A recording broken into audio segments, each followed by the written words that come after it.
Pag nakagat ka ng aso or pusa na may rabies, medyo malungkot na yung balita. Based din sa batas, pag halimbawang ang isang aso ay nakakagat, responsibilidad ng may-ari na i-shoulder lahat ng medical expenses na mai-incur nung nakagat na biktima. Sa ngayon po, nasa 600 po yung alaga namin, aso tsaka pusa.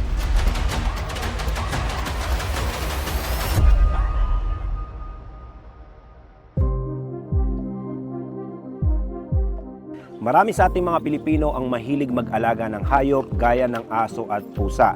Pero may mga insidente na mismong mga nag-aalaga ang nakakagat ng mga ito. Paglabas din natin ng ating mga bahay, may panganib na tayo ay makagat, dibantay o nimingming.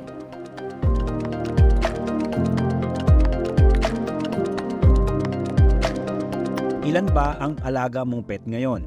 Dito sa pinuntahan ng Lifesaver Team sa Bulacan, umabot lang naman sa 600 ang kinukupkup nilang aso at pusa sa isang compound.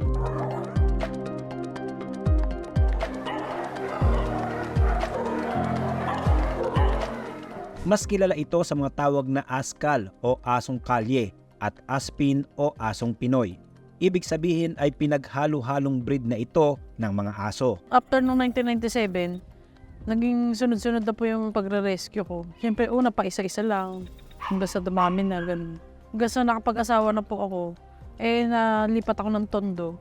Doon sa Tondo kasi marami pong mga aso tsaka pusang napabayaan, ganun. Siyempre, marami pong mga, mga tao. Kaya, marami rin mga nag-aalaga pinabayaan na. Kaya, doon po dumami yung mga na-rescue po namin. Sa kasagsagan ng pandemic noong 2020, ay nabili nila Aling Luz Viminda ang compound na nagsilbi na ring shelter ng kanilang mga na-rescue. Dito po may nagre-reklamo rin na nilang kapitbahay maingay daw po, gano'n. Pero nang ginagawa naman po namin paraan, binabakuran po namin. Hindi rin aniya biro ang mag-alaga ng daan-daang aso at pusa. Yung challenges po syempre sa dami na po ng alaga namin.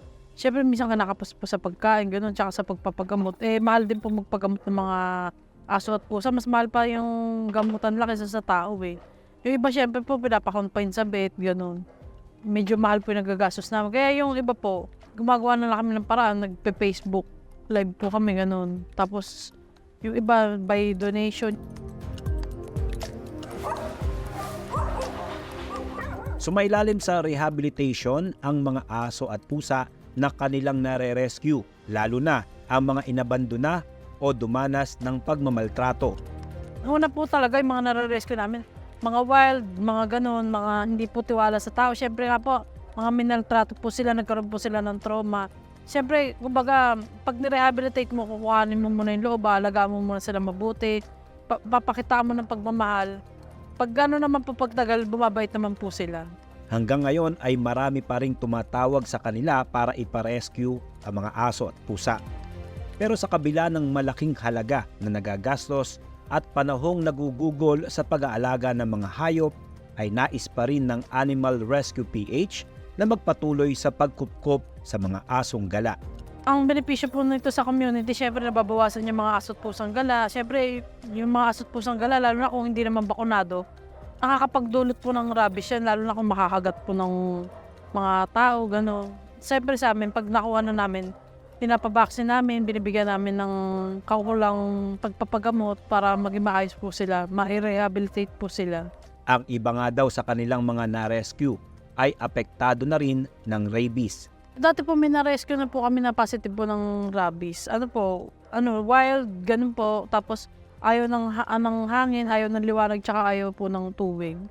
Hanggang sa, syempre, umabot na po yung rabies virus sa utak. Namamatay na po sila.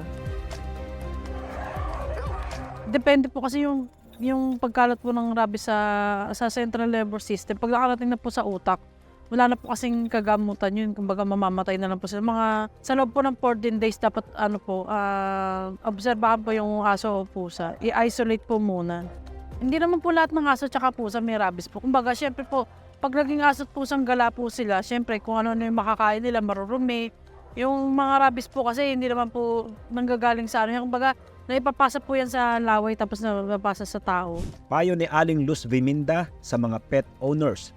Alagaang mabuti ang inyong mga aso't pusa para naman hindi makadisgrasya. Ang advice po namin sa mga nag-aalaga ng aso tsaka ng pusa, maging responsable po sila sa pag-aalaga po ng kanilang mga alaga. Kasi kung halimbawa pababayaan po nila pag-alagala o ano, makakapagdulot pa po ng rabies po yan. Kung halimbawa hindi naman po nila pababakunahan, tapos pagagalain lang nila, i-abandon na lang nila. Makakadagdag pa po sila sa mga maraming bilang ng mga stray cats and dogs.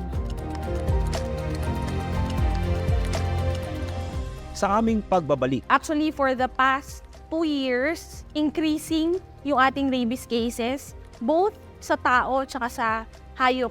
So dogs especially. So yun yung naging effect ng pandemic.